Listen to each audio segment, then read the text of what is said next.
Se assente, meu querido e minha querida, abra sua Bíblia em 1 Pedro, 1 Pedro,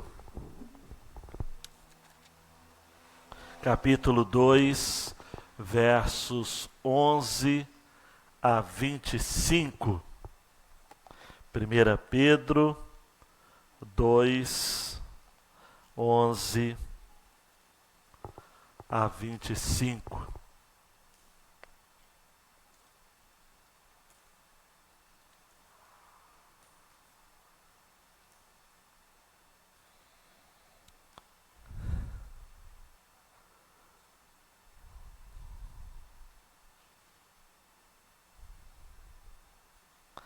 Obrigado porque você está aqui. Temos algumas pessoas nos visitando, gente que já tem vindo já há algum tempo.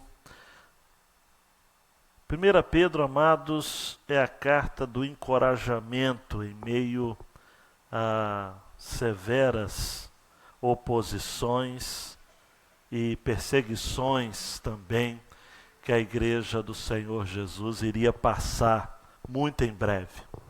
Se você quer assim um vislumbre da carta, 1 Pedro, a perseguição se avizinhava. 1 João, a perseguição já havia acontecido em alguns ciclos e a situação estaria piorando. Pedro, ele está escrevendo essa carta a um grupo de crentes que estavam dispersos por ocasião da perseguição que antecedeu a morte do próprio apóstolo Paulo em 64, a mando do imperador Nero. E há quem coloque a morte de Pedro um pouco tempo depois, entre 67 e 70. Logo de início, então, Pedro usa essa expressão peregrinos ou eleitos peregrinos para dizer de que aqueles cristãos que estavam saídos do judaísmo estavam espalhados numa região onde hoje é o país chamado Turquia, mas que era dividida em províncias neste tempo, no Ponto, Galácia, Capadócia, Ásia e Bitínia. Capítulo 1, versículo 1, você encontra essa menção aqui.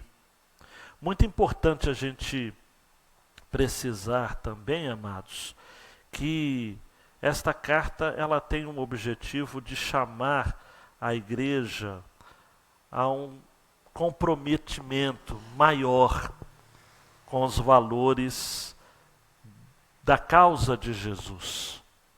Eu entendo que a grande proposta desta carta é falar sobre a nossa salvação futura e o quanto nós devemos aguardar por ela enquanto, preste atenção, sofremos por causa de Jesus e das implicações da santidade dele nas nossas vidas. Por isso que esta carta fala de sofrimento. Sobretudo a segunda parte da carta, que é de 3:8 a 5:9, a temática vai ser só sobre sofrimento. Mas essa primeira parte, que vai de 1:3 até 3:7, fala sobre a santidade enquanto estilo de vida do cristão. Uma santidade que não pode ser compreendida apenas pela cabeça, não é? Nós não podemos ter, amados e amadas, um cristianismo meramente cerebral ou teórico.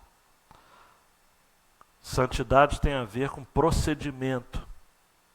Por isso que nas mensagens anteriores eu já mencionei isso, a salvação, primeira mensagem, depois falei sobre a questão da santidade, um estilo de vida.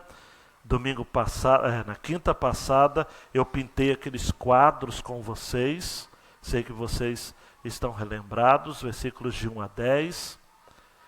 E hoje nós vamos começar uma porção que começa no 2:11 e e que vai até 3:7. Mas, por razões de ênfase, eu julgo que uma mensagem focando toda essa porção, eu seria tentado a passar por cima de muita coisa interessante. Hoje eu já corro o risco de ser muito ligeiro, porque eu vou estar falando 2:11 até o 25, abordando 4 dimensões desse nosso correto procedimento enquanto cristãos. Eu deixei de fora apenas os desdobramentos desse compromisso cristão na esfera familiar. Porque eu creio que uma mensagem só, focada nos deveres das mulheres, das esposas e dos homens esposos, seria muito bom. Hoje eu vou estar focando o comprometimento cristão, ou o correto procedimento do cristão, no que diz respeito às relações públicas, e eu vou falar sobre um tema espinhoso, um tema difícil, que é o nosso entendimento acerca da política, né? E um tema difícil de ser tratado, sobretudo nos dias de hoje, e também sobre o compromisso que a gente tem enquanto cristão de mantermos um correto procedimento nas relações trabalhistas. Também um outro assunto dificílimo, né?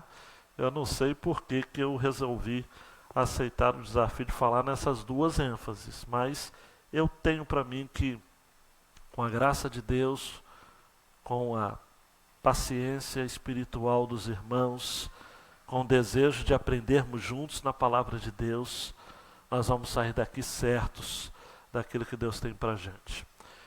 Só para explicar, essa gravura é uma pintura que retrata um movimento nos Estados Unidos chamado Vidas Negras Importam. Eu não estou pegando essa imagem como que assimilando toda a ideologia que está por detrás do movimento. Eu usei a figura meramente ilustrativa, embora eu entenda que, enquanto luta, seja uma luta justa, mas tem muita coisa junto, né? Hoje em dia, principalmente assuntos relacionados à política, à cultura, à história, são questões justas, mas tem tanta coisa envolvida, né? O pessoal briga por tudo, né? Briga por tudo. Ontem teve um jogo lá no Nordeste que o presidente do clube entrou e disse que ia bater no jogador do outro time. Gente, o Brasil tá louco. O Brasil tá louco. Uma coisa assim impressionante. Se não me engano, o jogo de ontem foi o Ceará e o Sport. Uma coisa difícil de assimilar como é que as coisas estão. Dá briga para tudo, amados. Dá briga para tudo hoje. Você vai... Cuidado. Eu até acredito o seguinte, deixa eu só abrir um parênteses aqui, perigoso, mas vou abrir. Para de ficar dando opinião sobre tudo, tá? Quem disse que a sua opinião é tão importante para você dar opinião sobre tudo? Aí você cria situação, briga, fala de assuntos que você não conhece, não domina. Então é esse tempo difícil que a gente vive. Porque, pastor, então o que eu vou postar? Posta a Bíblia, né? Pega versículos da Bíblia inteiro e evangeliza. Aí você vai ter briga também, porque você vai citar a Bíblia, vai ter gente falando que você é de um lado, do outro e tal, mas pelo menos você precisa ter a sua consciência cativa à vontade de Deus. Vamos ao texto, amados. Penso que pela leitura do texto o nosso coração já vai ser acalmado, né? Amados, olha só como Pedro começa, né? Amados, versículo 11, capítulo 2. Exorto-vos como a peregrinos e estrangeiros, a vos absterdes dos desejos carnais que combatem contra a alma. Seja correto o vosso procedimento entre os gentios, para que naquilo de que falam mal de vós, como se fosseis praticantes do mal, ao observarem as vossas boas obras, glorifiquem a Deus no dia da visitação. Sujeitai-vos a toda autoridade humana, por causa do Senhor, seja o rei como soberano, seja os governadores como por ele enviados para punir os praticantes do mal e honrar os que fazem o bem. Pois a vontade de Deus é que, fazendo o bem, caleis a ignorância dos insensatos. Já que sois livres, não useis a liberdade como pretexto para o mal, mas vivei como servos de Deus. Honrai a todos, amai os irmãos, temei a Deus, honrai o rei. Servos, sujeitai-vos com todo temor aos vossos senhores, não somente aos bons e gentios, mas também aos maus. Pois digno de louvor é o fato de alguém suportar tristezas, sofrendo injustamente por causa da consciência para com Deus. Pois que mérito há em ter de suportar sofrimento, se cometeis pecado e sois esbofeteados por isso?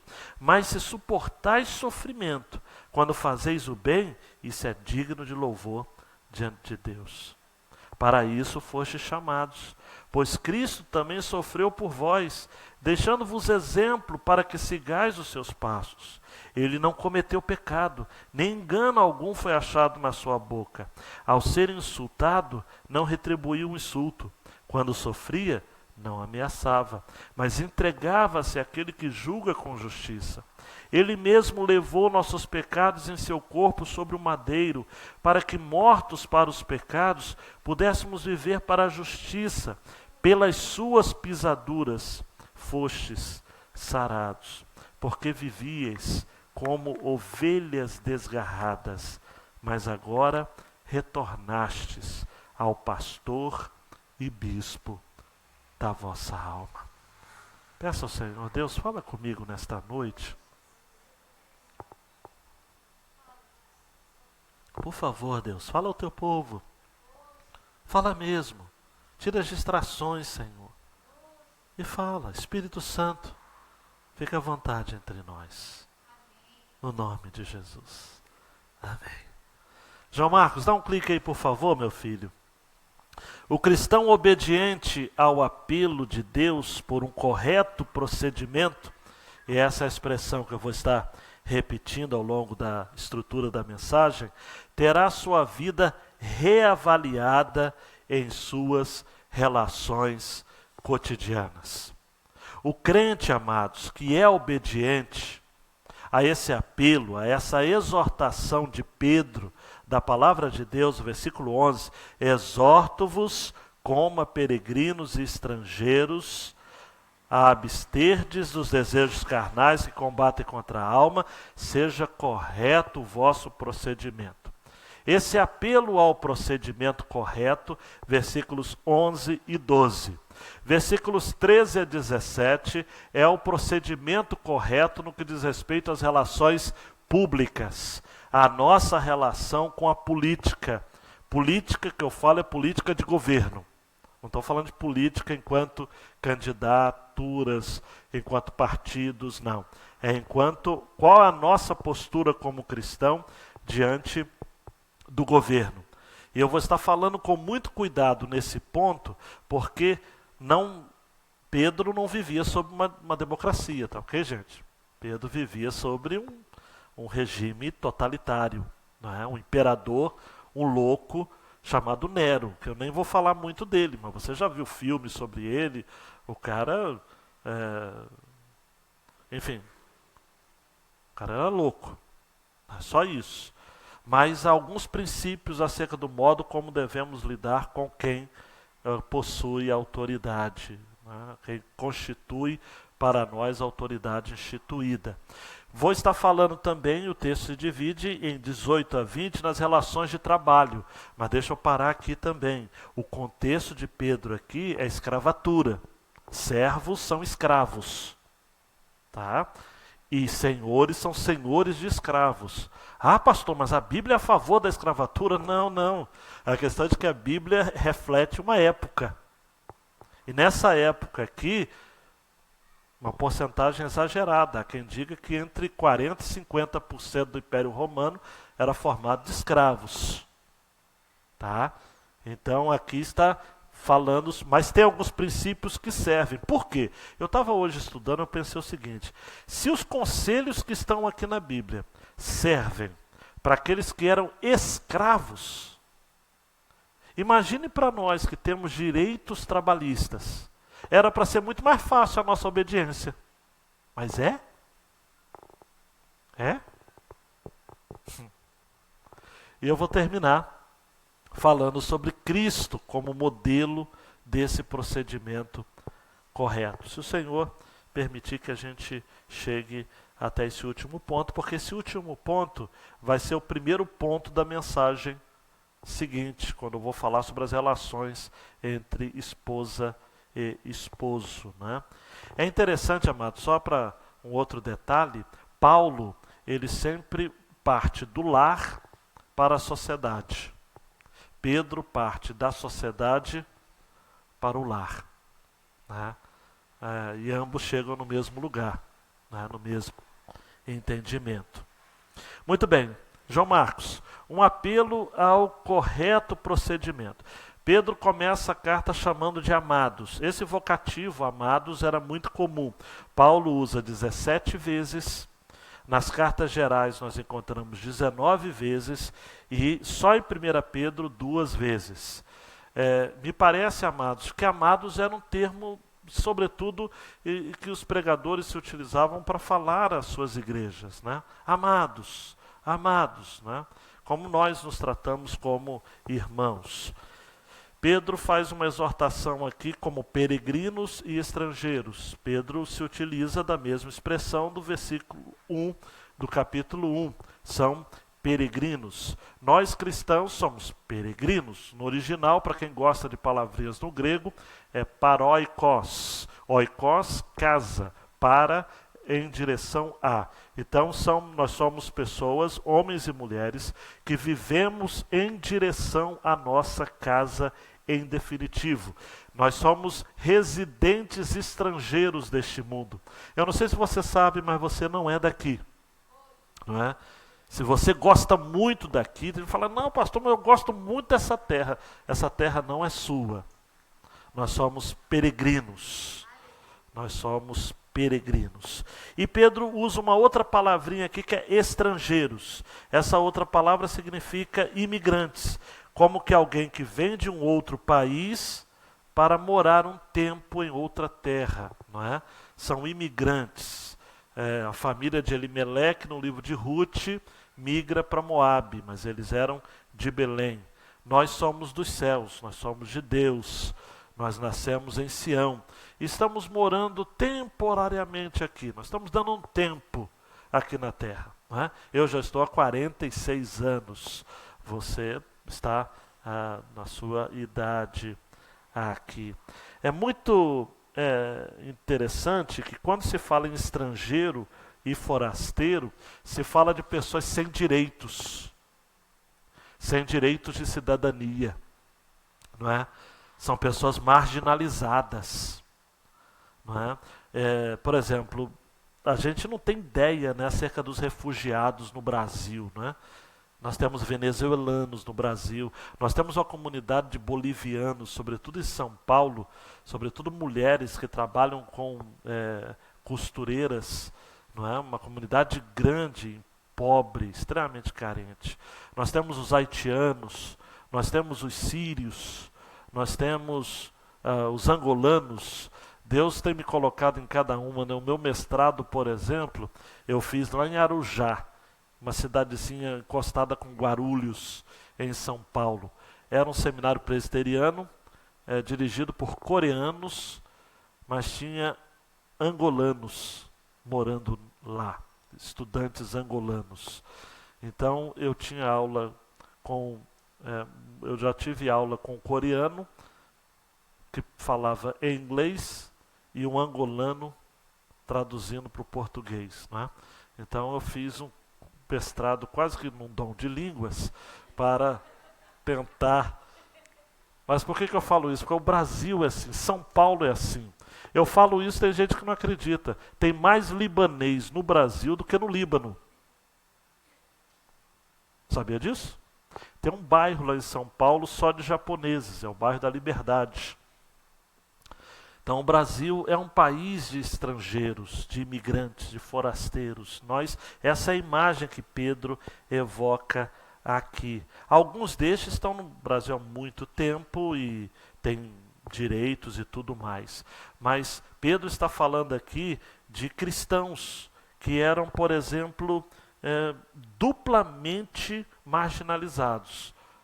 Porque eles eram marginalizados por serem cristãos e eram marginalizados por estarem vivendo em outras terras, em outras províncias. No capítulo 4, versos 3 e 4 de 1 Pedro, você vai encontrar esse texto, né? Porque é bastante que no tempo passado da vida fizéssemos a vontade dos gentios, andando em dissoluções, concupiscências, borrachices, glutonarias, bebedices, abomináveis idolatrias, e acham estranho não correrdes com eles no mesmo desenfreamento de dissolução, blasfemando de vós. Me permita explicar só mais uma coisa. Gentios, para Paulo, são não-judeus. Gentios, para Pedro, são não cristãos. Tá ok? O gentio é alguém que não é cristão e por conta disso vive em dissoluções, concupiscências e tudo. E aí você imagina alguém que sai desse contexto e vai viver uma vida diferente. Ele é um peregrino, ele é um estrangeiro. E Pedro chama esse povo e fala o seguinte: olha, se abstenham dos desejos carnais, seja que combatem contra a alma, seja correto o vosso procedimento entre os não cristãos, os gentios, para que naquilo de que falam mal de vocês, como se fosseis praticantes do mal, ao observar as vossas boas obras, glorifiquem a Deus no dia da visitação, no dia que Ele voltar para buscar vocês. Aí você deve estar pensando: mas pastor, por que falavam mal? Falavam mal, amados, dos cristãos por várias razões. Em Atos 16, 21 e 22, por exemplo, disseram o seguinte: os cristãos eram acusados de expor costumes ilícitos, receber da tradição que recebiam pelos judeus e não praticavam, ou de costumes estranhos aos próprios romanos. Eles eram considerados a gentalha da sociedade. Tanto é que em Atos 17, 6, a expressão que o pessoal de Tessalônica usa é: estes que têm alvoroçado o mundo chegaram também aqui. Não é? E eles diziam várias vezes: olha, nós somos romanos e os cristãos têm hábitos, amados. Deixa eu só citar alguma coisa da história geral, né? Cristãos eram acusados de serem pedófilos, cristãos eram acusados de serem canibais. Aí você está pensando: mas por que, pastor? Canibal, pedófilo? Por conta da ceia do Senhor. Nós não temos o costume de falar: nós comemos da carne de Jesus e bebemos do seu sangue? Isso daí ia passando de um para o outro, fake news, fake news, fake news. Os cristãos eram mortos por conta disso, porque eles eram acusados de comer a carne uns dos outros e beber o sangue uns dos outros. Nós não tratamos bem as nossas crianças, apresentamos elas diante do Senhor e tudo. Não vivemos como, nós não nos tratamos como irmãos e como irmãs, e isso gerava críticas severas na sociedade do primeiro século. E muitas outras questões mais. Por isso que os cristãos se reuniam nas catacumbas. Um livro da CPAD, que meu pai tinha, ou tem, eu não tentei recuperar, mas não consegui, As Catacumbas de Roma. Não sei, eu sei que é da CPAD, mas não sei se já está esgotado ou não. Contam histórias de cristãos e como eles tinham que viver escondidos. Então Pedro está dizendo o seguinte: olha, já que falam mal de vocês, como se vocês fossem praticantes do mal, que eles, ao observarem as boas obras, por isso que vocês têm que ter correto procedimento, eles possam glorificar a Deus. Não é? É aquilo que está em Mateus 5,16. Assim resplandeça a vossa luz diante dos homens, para que vejam as vossas boas obras e glorifiquem a vosso Pai que está nos céus. Amados, Martin Lloyd Jones tem um livro chamado Estudos no Sermão do Monte. E ele faz um comentário só nesse versículo que é impressionante. E ele nos chama atenção sobretudo para isso. Preste atenção.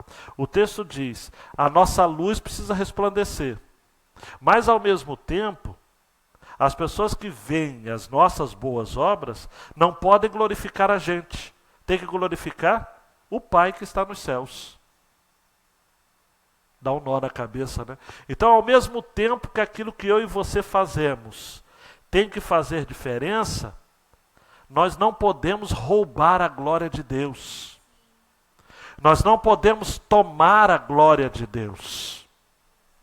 Por isso que Lloyd Jones vai falar num dos trechos o seguinte: cumpre-nos viver de tal modo que quando homens e mulheres olharem para nós, constituamos para eles um problema. E então perguntarão entre si, que é isso? Por que esses crentes são tão diferentes de nós? Diferentes em sua conduta, comportamento, diferentes em suas reações. Existe nesses crentes alguma coisa que não podemos compreender e que não somos capazes de explicar. Então é isso, Pedro está dizendo, gente, mantenham o correto procedimento para que vocês possam deixar as pessoas em crise. Porque ao passo que elas vão ver as boas obras feitas por vocês, elas vão glorificar a Deus, o Pai. E eu vou terminar esta mensagem falando sobre a questão dos lírios do campo. O nosso ideal de vida, de discipulado, deve ser esse, não é? E por que os lírios do campo, né? São cuidados por Deus, mas são comuns. Lírio do campo é comum. Nós precisamos ser seres comuns, amados, comedores de arroz e feijão, mas o mundo precisa ver a gente e falar, tem alguma coisa diferente naquele menino, hein? Eu não sei o que é, mas tem alguma coisa diferente. Versos 13 a 17 é que entra essa questão da correto procedimento na vida pública, João, né? Por exemplo, sujeitai-vos a toda autoridade humana por causa do Senhor. A palavra sujeitar aqui, no uso militar, seria o seguinte: vamos organizar a tropa, vamos perfilar todo mundo, o batalhão, em cima ou sob o comando de um líder. No uso não militar, sujeitar significa o seguinte: cooperar, assumir responsabilidade, não é? Então, tudo leva a crer, amados, de que a ordem aqui está no sentido de se colocar voluntariamente sob a égide, sob o governo de autoridades públicas, mas num ato de liberdade, sujeitai-vos. Não é de uma subordinação cega, não é uma obediência cega, não é um sim senhor e um não senhor. Pedro está dizendo o seguinte: olha, sujeitem a autoridade humana por causa do Senhor. Em outras palavras, é muito mais um exercício de fé do que de conduta. Porque no meio militar tem muito disso, né? A pessoa precisa obedecer. Não importa se ela está concordando, se não está. Enfim, deu a ordem, ele tem que fazer. O que Pedro está mandando fazer não é isso. O que Pedro está mandando fazer é o seguinte: se sujeitem voluntariamente às autoridades constituídas como ao Senhor. Como ao Senhor. E aí que entra uma coisa, amados, que eu sei que não vou conseguir corrigir agora, é a pessoa que olha para esse texto e fala autoridade humana e coloca o nome do presidente, o nome do governador, o nome do prefeito. Não, não. Não é autoridade humana, é instituição humana. A Nova Almeida Atualizada conseguiu traduzir do original isso. É autoridade constituída. Então, não é o homem, é a instituição, é o cargo. A instituição é maior do que quem ocupa a função ali. Então, nós não somos, amados, seguidores de homens, de líderes, de políticos. Nós temos que ser sujeitos às instituições de governo. Né? Por isso que, com todo respeito e consideração aos pastores que fizeram as lives quando houve determinações de fechar os templos, é o seguinte: olha que nós temos que obedecer às autoridades. Não, ali não era uma questão de obedecer ao prefeito ou de obedecer ao governador. Não era, absolutamente. Nós precisamos entender, amados, de que, independente de quem está no poder, ele é ou está ocupando uma instituição que é divina.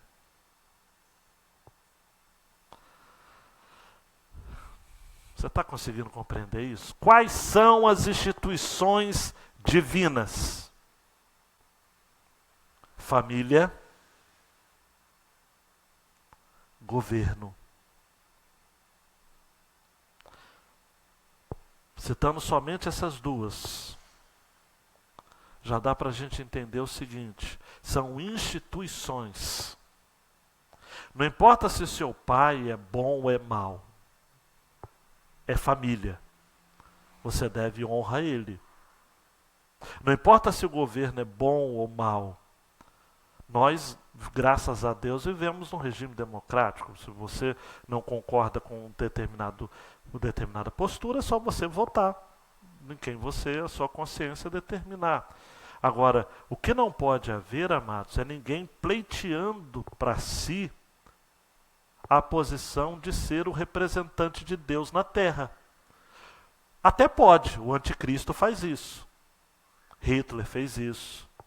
Stalin fez isso. E tem uma turminha de hoje que também gosta de fazer isso. Eu é que mando. O governo sou eu. Ou como Luís XIV, né, o Rei Sol. O Estado sou eu. Não é. Quem é o Estado? É Deus. Quem é o governo? Por excelência, Deus. Por isso que naquilo que o governo humano estabelece que conflita com o nosso compromisso com Deus, Pedro disse: importa obedecer a Deus e não aos homens. Então, amados, eu sei que isso caberia uma reflexão muito séria e longa aqui. O papel das autoridades é punir os maus e honrar os bons, vai dizer no versículo 14. Sejam os governadores como por eles enviados, para punir os praticantes do mal e honrar os que fazem o bem. Esse é o ideal proposto por Deus. Agora eu pergunto, na nossa formatação de governo humano, somente os maus são punidos e os bons todos são honrados? Sim ou não? Não. Por quê? Porque as instituições são divinas. As pessoas, nem sempre. Na maioria das vezes, não é. Porque, como diria Rui Barbosa, quer conhecer um homem? Dá-lhe poder. Eu conheço, amados. Marco Giovanni conhece. Falando pela liberdade que eu tenho com ele. Gente que era de excelente qualidade. Entrou na política. Entrou no meio militar. Não é só a política. Tem gente que fala o seguinte: a política corrompe. Não, não. A política revela a corrupção que já está dentro de você. A PM faz isso também. O camarada era de bom trato e tal, colocou a farda, bradou: Brasil, guerra, selva. Os caras ficam doidos. Revela, amados, aflora todos os monstros que sempre estiveram dentro dele ou dentro dela. Agora, é claro, amados, que Romanos 13 vai dizer de que as autoridades são ministros de Deus para o nosso bem. Se fizeres o mal, teme, por não traz debalde a espada, porque é ministro de Deus e vingador para castigar o que faz o mal. Mas Paulo, em Romanos 13, estava falando de um outro tipo de estado. 1 Pedro já está falando de um outro. Tanto é que ao final, amados, da carta de Pedro, Pedro fala que está escrevendo esta carta de onde? Na Babilônia. Babilônia não era a Babilônia do Antigo Testamento, era Roma. Por que Roma é chamada de Babilônia? Mais tarde, Apocalipse 13 vai dizer, é a besta do Apocalipse, que é o poder totalitário, poder político. Então Pedro diz, amados, que independentemente do caráter dos magistrados, a vontade de Deus é que a gente tenha um compromisso com o bem. Nós, versículo 15, está comigo?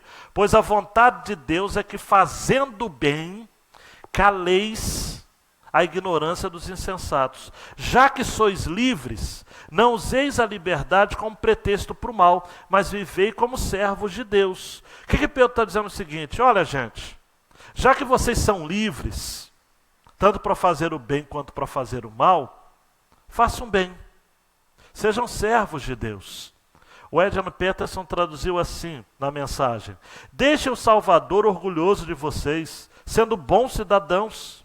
Respeitem as autoridades, qualquer que seja o nível delas. Elas são emissárias de Deus, responsáveis por manter a ordem. É a vontade de Deus que, ao fazer o bem, vocês possam curar a ignorância dos tolos que o consideram um perigo para a sociedade.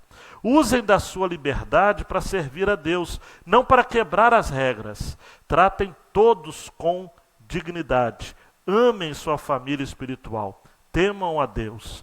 Respeitem o governo. Essa parte final está no versículo 17.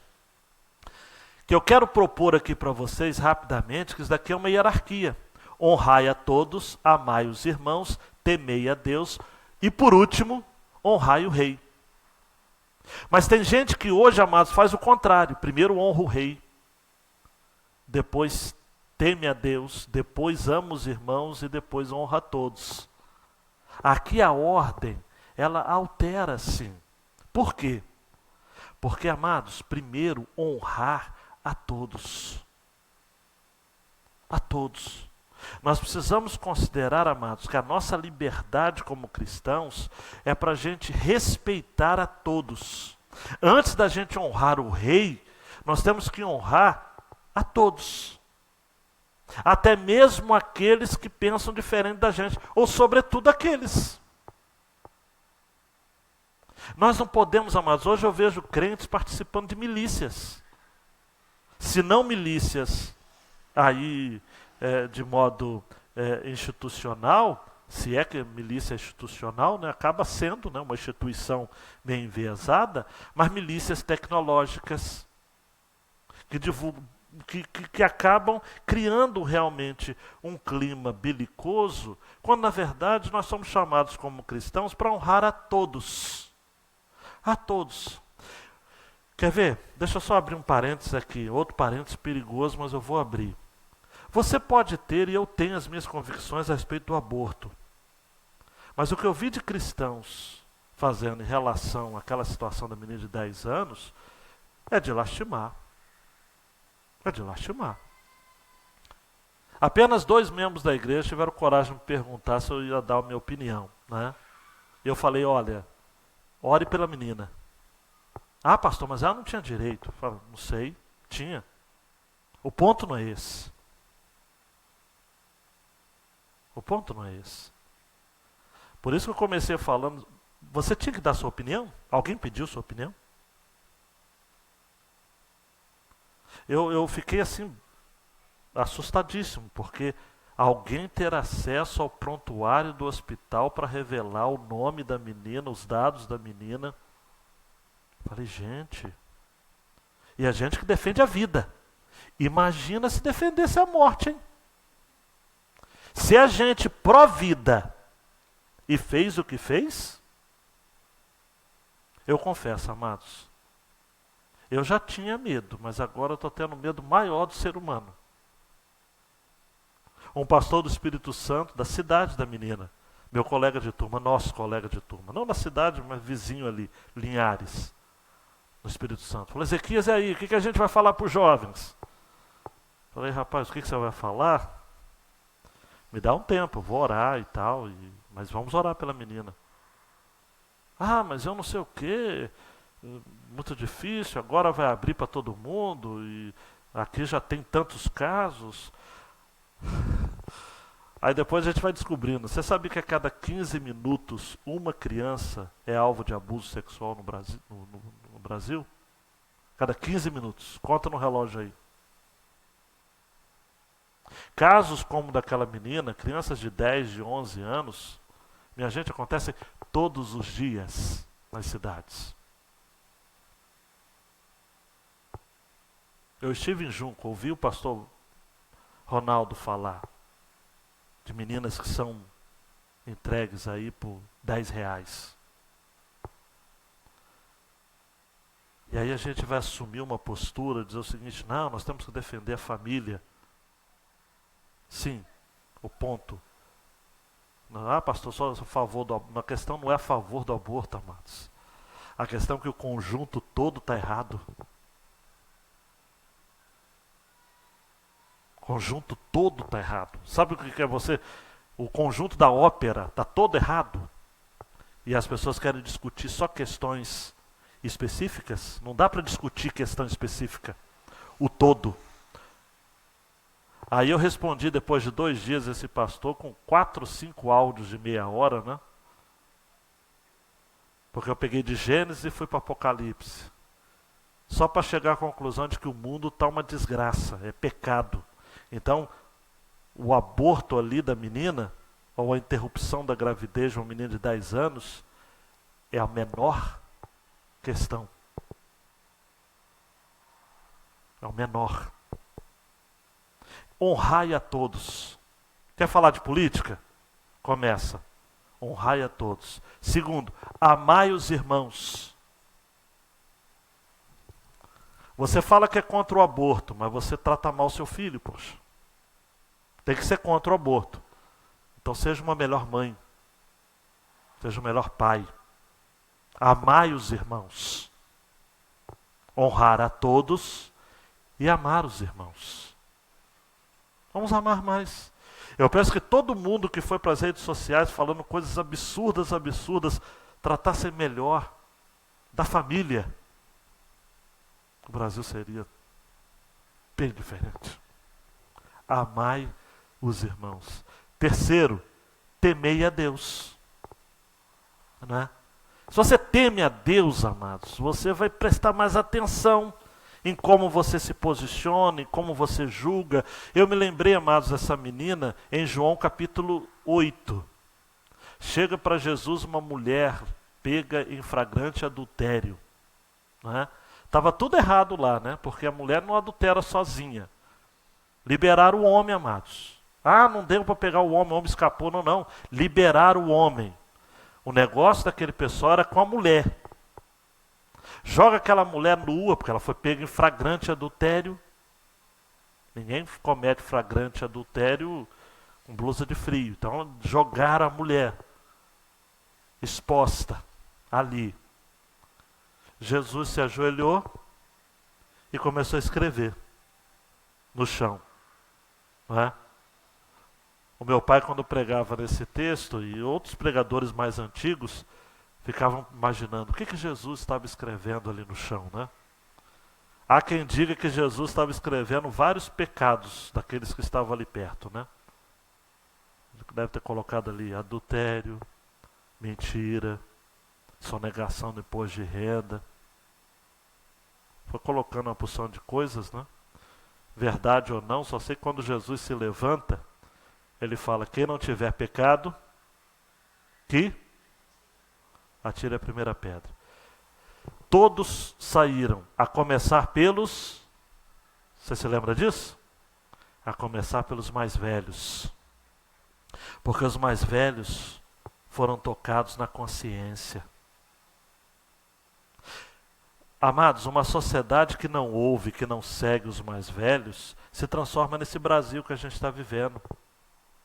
A gente tem que observar os mais velhos. Mas nós temos gente que é mais velha, que deveria ter experiência e está agindo como moleque.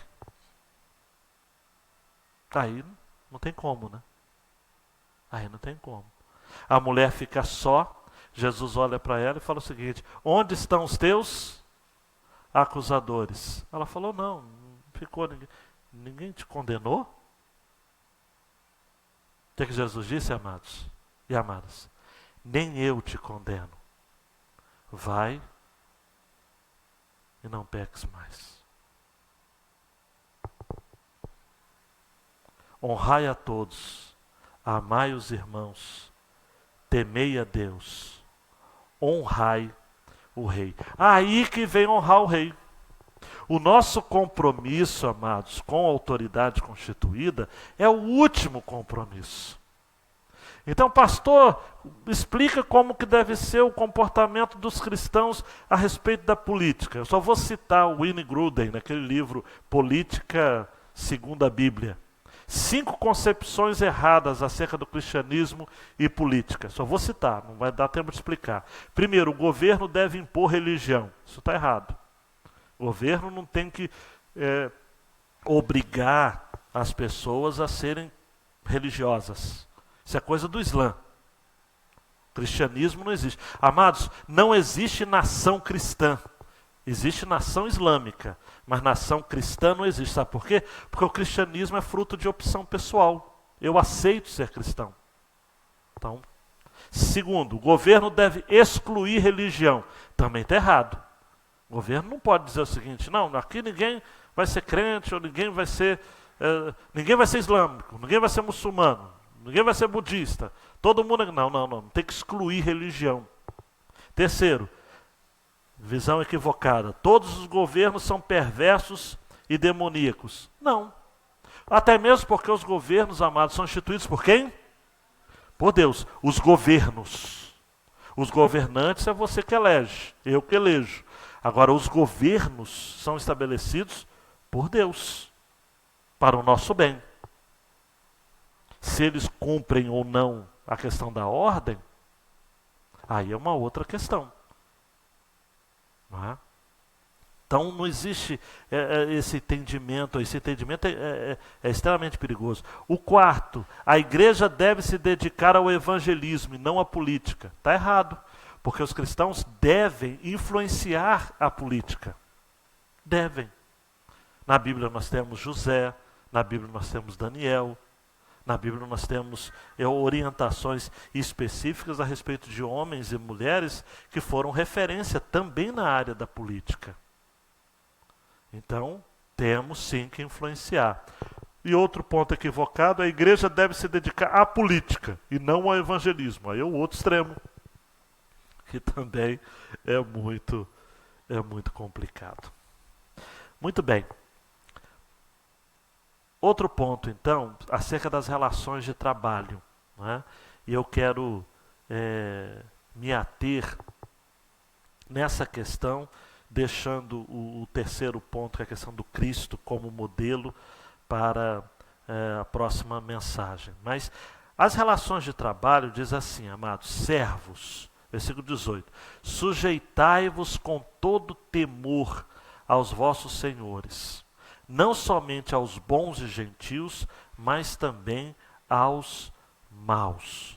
Pois digno de louvor é o fato de alguém suportar tristezas, sofrendo injustamente por causa da consciência para com Deus. Pois que mérito há em ter de suportar sofrimento, se cometeis pecado e sois esbofeteados por isso? A ideia de ser esbofeteado é porque os escravos eles eram esbofeteados. Né? Os patrões, os senhores poderiam fazer isso. Mas se suportais sofrimento, quando fazeis o bem, isso é digno de louvor diante de Deus. Amados, 25 a 40% da população era de escravos. Não é? Então Pedro está refletindo esse contexto. Paulo vai dizer em Colossenses 3, 22 a 25, 1 Timóteo 6, 1 a 2, Tito 2, 9 a 10, de que os servos, os empregados, nesse contexto aqui, os escravos, devem servir aos seus senhores como se estivessem servindo ao próprio Senhor. E caso estes estivessem sofrendo, preste atenção aqui, que eles estivessem sofrendo por fazer o bem, nunca o mal. Nunca o mal. Eu sei que tem questões aqui muito sérias envolvidas, mas eu quero só me ater a este ponto.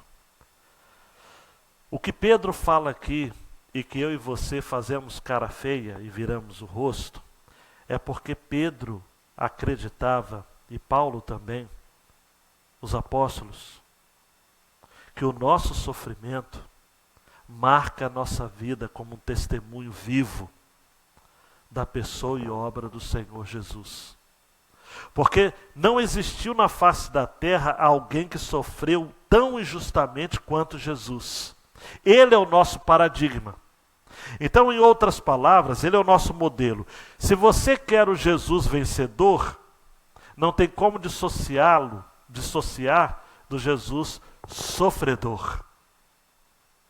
Se você quer carregar a figura de um Jesus altaneiro, um Jesus alegre, triunfante, aceite também o fato, e aí Paulo vai escrever isso em Colossenses 1:24, que eu e você precisamos sofrer na pele. Repita comigo: sofrer na pele. O que resta das aflições de Cristo. E aí eu vou pegar carona com John Piper. Deus pretende que as aflições de Cristo sejam apresentadas ao mundo por intermédio das aflições do seu povo. Então, em outras palavras, quando o mundo olha para Jesus, e Jesus é o Salvador, com feridas nas mãos, este mesmo mundo precisa olhar para a igreja e ver também as suas feridas. Então, quando você é injustiçado no seu trabalho, você precisa fazer a seguinte reflexão. Eu estou sendo injustiçado porque eu sou um péssimo empregado, porque eu não estou cumprindo as minhas as determinações dos meus patrões. Eu estou sofrendo porque eu estou sendo perseguido por conta do Evangelho.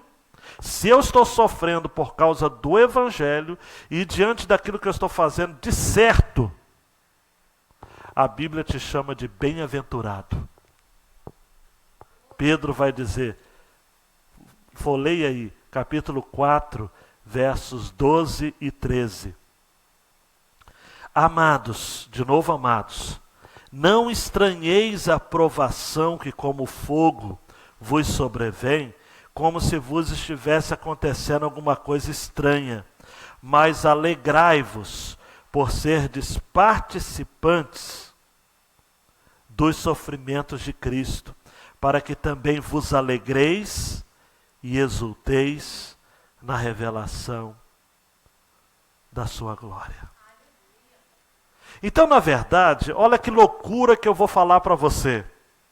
Ah, pastor, então eu não tenho que entrar na justiça do trabalho? Não estou dizendo que você não deve entrar. Eu só estou dizendo que a gente vive numa geração de crentes que confiam muito mais na justiça do trabalho do que em Deus. Confiam muito mais no juizado de pequenas causas do que em Deus.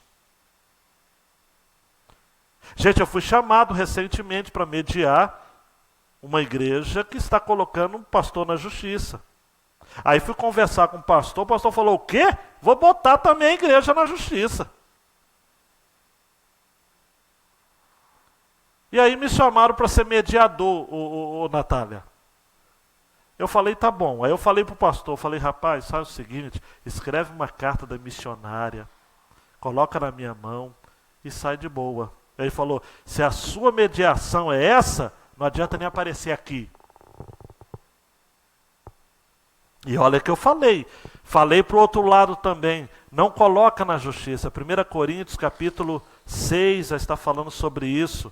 Quem tem que julgar as causas dos espirituais são os espirituais, porque nós vamos julgar os anjos. Se nós vamos julgar os anjos, como é que a gente vai colocar, amados? Até uma expressão feia que eu vou usar, né? Como é que a gente vai colocar o pastor no pau, a igreja no pau? Que expressões, amados, que atitudes libidinosas, prostituídas.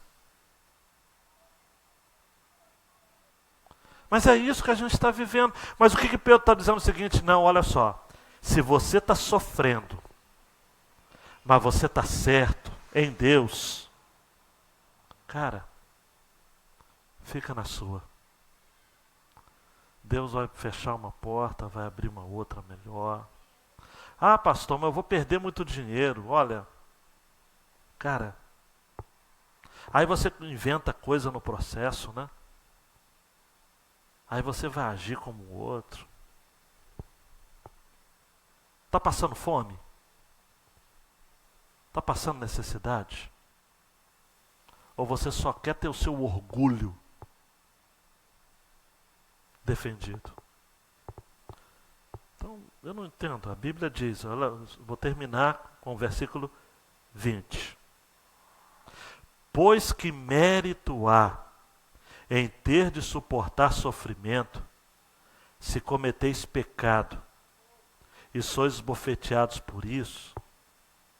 Mas, se suportais sofrimento, quando fazeis o bem, isso é digno de louvor diante de Deus. Que é o que as pessoas não entendem. Que quando você sofre calado, mas você sofre por conta da justiça, você está sendo um louvor para Deus. Mesmo que seja dito como otário diante dos homens. Mas não importa a opinião dos homens. Importa a opinião de Deus. Então abaixa sua cabeça, não vou terminar a mensagem, não vai dar tempo. Eu termino na próxima quinta-feira, querendo Deus. Abaixa sua cabeça e diga, Deus, só tem algo para mim. E eu preciso ter um bom procedimento. Eu preciso ter um correto procedimento. Eu não posso ser briguento. Eu não posso ser justiceiro. Deus não quer que eu seja sujeito, como que numa obediência cega, ao meu político favorito. Ao presidente, ao governador, ao prefeito, ou quem quer que seja. Eu tenho que estar sujeito ao Senhor. Eu sou livre para fazer o bem, não o mal. Eu sou livre para viver como servo de Deus e não como servo do presidente. Meu compromisso é com Deus. Em relação ao seu patrão, mesmo você que está sendo ofendido, humilhado, espoliado, mas você faz o bem, está sofrendo injustamente por causa da sua consciência para com Deus, Deus manda dizer para você, continue, porque você se coloca como digno de ser louvado na minha presença. Deus, essa é a sua palavra. Eu sei que ela é de difícil digestão, até mesmo difícil ingestão. Está difícil de engolir essa mensagem, Senhor. Porque nós vivemos em um Brasil doido, que as pessoas são mais leais ao político do que ao Senhor. Nós estamos vivendo num Brasil doido, em que se defende a vida desonrando uma outra vida. É um Brasil doido. A gente é a favor da justiça que é feita por nós. E a gente não quer confiar na justiça de Deus porque demora. Deus, queremos uma igreja mais santa, mais piedosa. Uma igreja que confia mais em Deus do que nos políticos. Uma igreja que confia que, olha, se o meu patrão está sendo desonesto comigo, ele vai prestar contas diante de Deus. Eu vou continuar servindo a Ele como se eu estivesse servindo ao Senhor. A minha causa. Eu sei que meu Redentor vive. E por minha causa Ele vai se levantar. Ele é o meu Boaz. Ele é o meu amado. Ele é o meu amante. É o amado da minha alma. Eu tenho compromisso com Deus. Não tenho compromisso com o homem. Eu não tenho que ser leal ao homem. Eu tenho que ser leal a Deus. Honrai a todos, amai os irmãos, temei a Deus, e só aí honrai o rei. Obrigado, Deus, por essa palavra. É difícil, mas é a palavra que o Senhor compartilhou conosco e separou para nós nesta noite. No nome de Jesus. Amém e amém. Ore silenciosamente, não quinta que vem, que vai ser despedido do pastor Léo, mas na outra a gente continua a mensagem, tá ok? Ore silenciosamente.